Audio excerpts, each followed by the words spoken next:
Welcome to Retrocollecting 101.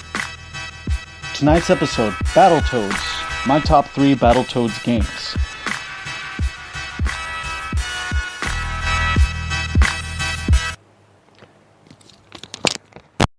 Hey guys, welcome to another episode of Retrocollecting 101. I'm your host, Mark Flores. Tonight's topic, we're going to deviate a little bit from the normal Retrocollecting 101, where I tell you, basically gives you tips and tricks on what to do to amass a good retro collection of retro video games. I wanted to talk about one of my favorite game series. I have all the games that Trade West has ever produced with these guys. I'm talking about Battletoads, one of the most underrated franchises in video game history. I wanted to talk about my top 3.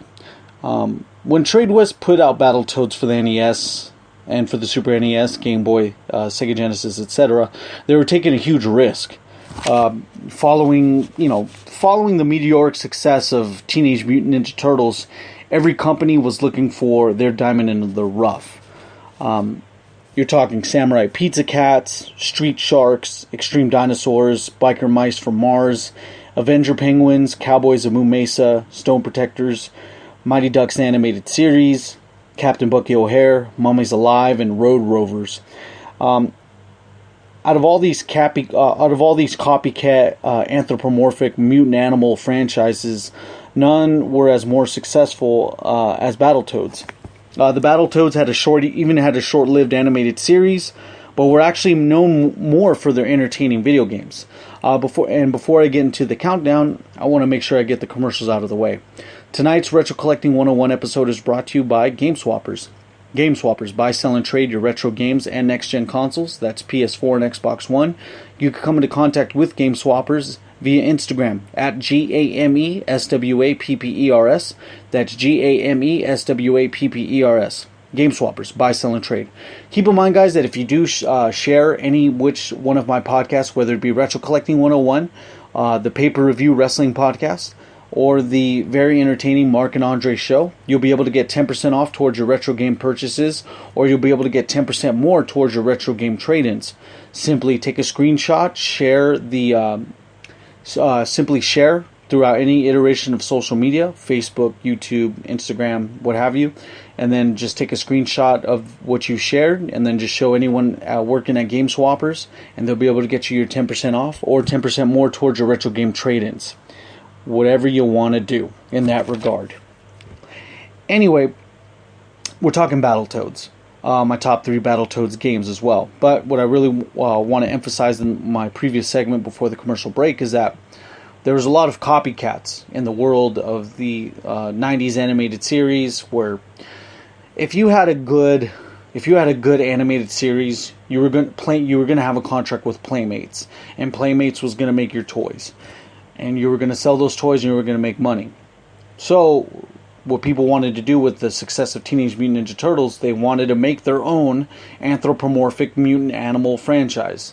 And in the previous before the commercial break, I listed like at least 10 plus copycat franchises that came a little after Teenage Mutant Ninja Turtles. But we're talking more along the lines of these games. Now, what Battletoads did was actually, not only did they come out with an animated series, but there actually came a video game series that was a lot more heralded than the animated series. The video game series for Battletoads actually is heralded a lot more than what is about the action figures and the animated series. But the Battletoads game that I have on my third spot number 3, third place, numero tres, I have Battletoads for the NES. Every Battletoad game that I mentioned has a very similar handheld port for it. Battletoads for the Game Boy and even the Game Gear are very entertaining to play. In this game, you don't have a choice as far as picking the character that you want. Yeah, you can put another controller in controller port 2 to select the other character. I don't know whether it's Rash or Pimple that gets kidnapped. Rash, Pimple, or Zit one of the three that get kidnapped. But that's neither here nor there. The game itself is a very entertaining game to play. You have a beat 'em up style game with very animated characters, very detailed sprites, especially for the 8-bit era.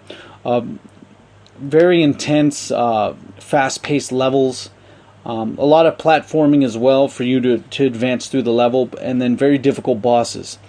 The bosses aren't that difficult to where you don't want to play the game, but they do require a unique strategy on how to defeat them. So it's going to take a lot of patience. The Battletoads game for the NES is not one for simplistic play. This game is going to take a lot out of you, especially if it's around your first time playing.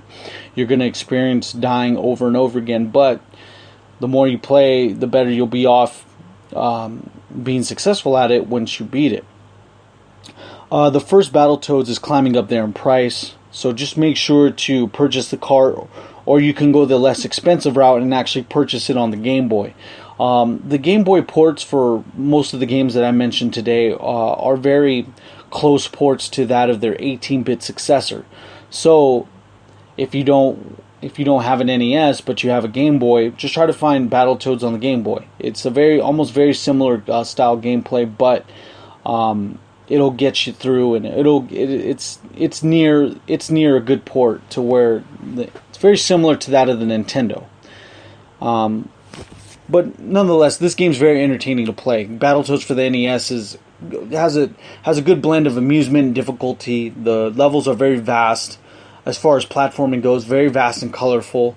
Very difficult as well. So just make sure that you pack your patience with this game. But the reward for it is very, very great at the end. I mean, to actually beat this game puts you up to the upper echelon of society, because not a lot of people can actually say that they've beaten the Battletoads games. So Battletoads for the NES is number 3 on the top 3 Battletoads games that I have. So let's go with number 2. This game's out for the SNES. Before I get into number 2, I want to let you know that Trade West was actually on a very good hot streak with Battletoads. A majority of their games are great to play. I've never played a bad Battletoads game. It hasn't happened yet.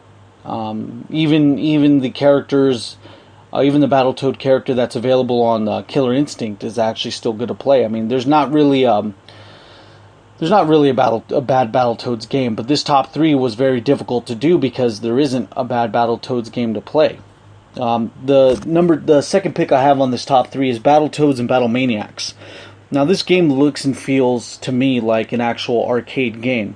Battletoads in the arcade was actually an iteration of this game to a certain extent. Some of the level designs mimic that of the arcade game, but Battletoads the arcade game is actually there's no port towards it at all in any video game console. So just like a bunch of other games that just came out for the arcade, Battletoads on the arcade is totally separate from Battletoads on the NES, and it's totally separate from Battletoads and Battlemaniacs. I'm simply saying that they came out with the arcade game, but I want to let you know is that they actually share similar backgrounds, similar enemies, what have you. Battletoads and Battlemaniacs has very detailed sprites, especially for the 16-bit console of the Super Nintendo. And I say that because, like the first Battletoads, this one is also difficult too. The game is full of arcade death traps. The game is very fun with 2 players. Actually kicking these characters off screen, the enemies that you confront, is actually very satisfying. You don't really feel dragged into playing this game. This game actually becomes very entertaining to play as far as you progress. And especially if you keep playing over and over again, you'll start to realize where the death traps are, what you shouldn't do and what you should do, because one of the main gripes about Battletoads in general as a franchise is that they have too many death traps. And what I mean by death traps is that sometimes the camera doesn't lower itself enough to where you're able to see the ground below, so you assume that you need to jump from that platform and then you die. There's tons of them there. There's tons of death traps in Battletoads and Battle Maniacs. But nonetheless, this game is a very graduated version of the first Battletoads game. It's very fun to play. The only thing that's unfortunate, like with all these retro games that we're seeing now, is that this game's actually very expensive. But it's still fun to play. So if you're able to find it on the cheap, if you're able to find it at a good price at a retro game store, or if you're able to come up with it on a ROM, what have you, it's a very entertaining game to play.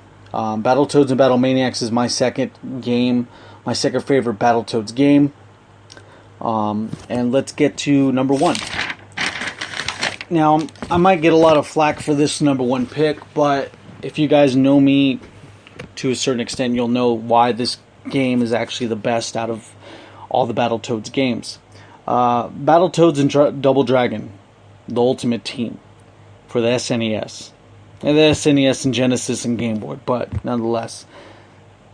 What's better than Battletoads? Well, it's franchise, it's unifying franchises. Tradewest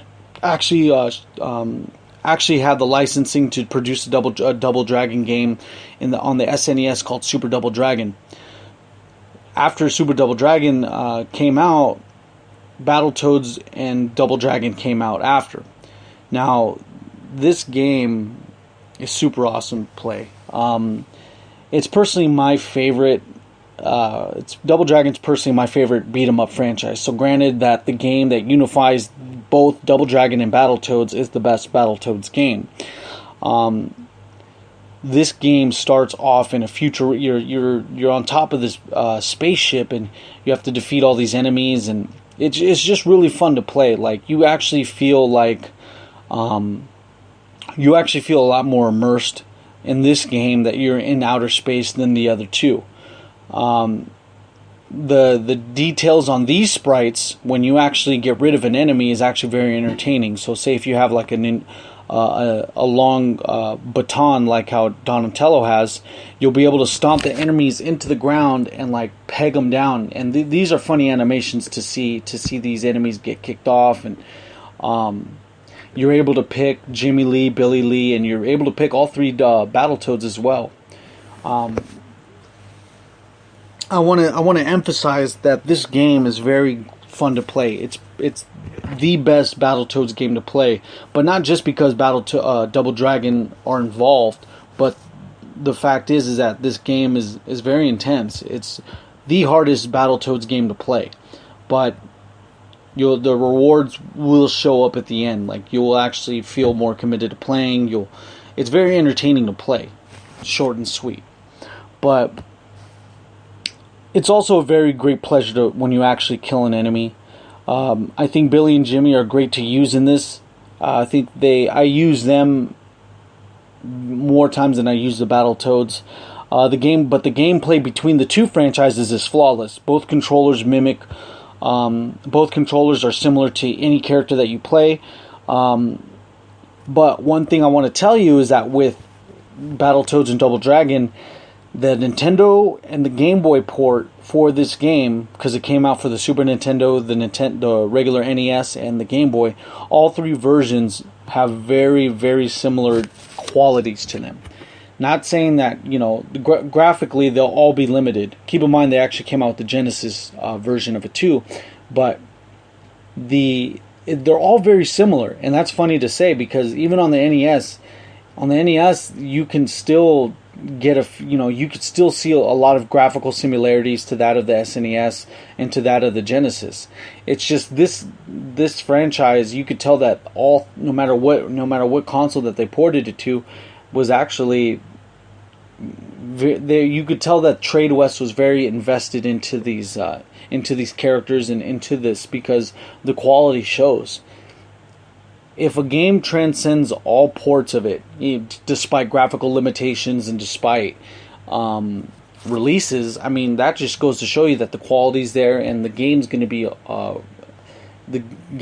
have a special quality to it as well, to where you can play it on any which console. And that's what Battletoads did for me. I personally like the sound of the Genesis port, but I still enjoy playing it on the SNES as well. The Genesis sound card actually helps out with the futuristic feel of the sounds, to where you beat up your opponents, to where the soundtrack actually needs a guitar riff like the Sega Genesis sound card can produce.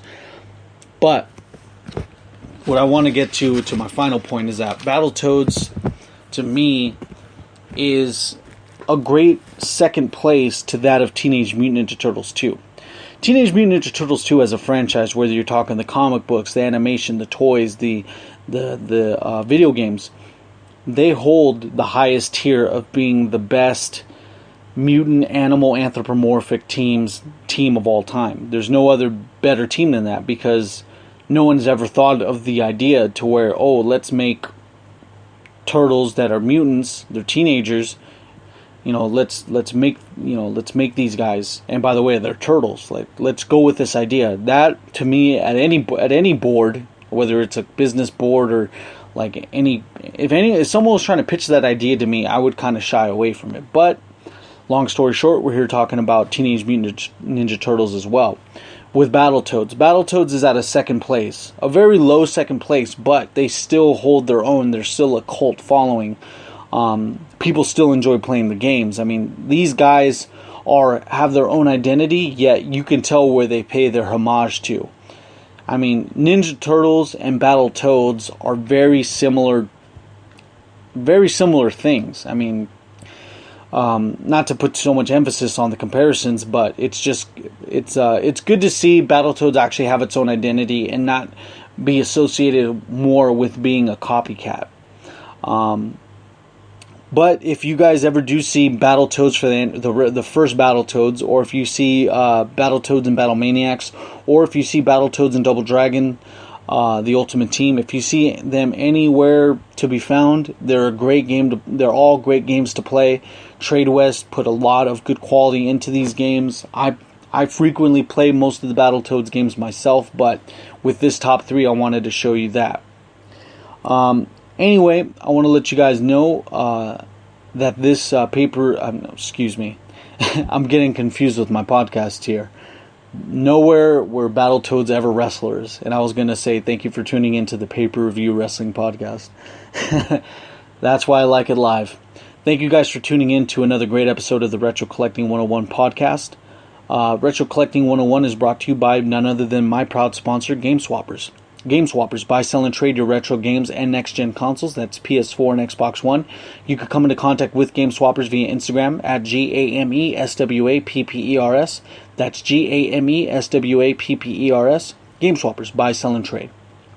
Alright guys, that's been my top 3 Battletoads games for several iterations of the consoles and several ports. One thing to take away, and I need to put emphasis on, is that any which one of these games besides Battletoads and Battlemaniacs have great ports to other consoles. The Genesis game plays just as good as, the SNES game for whatever game, and the Game Boy game plays just as good as the Nintendo game, but still graphically smaller is the Game Boy, of course. But anyway, you guys have a good night. Thank you guys for tuning in.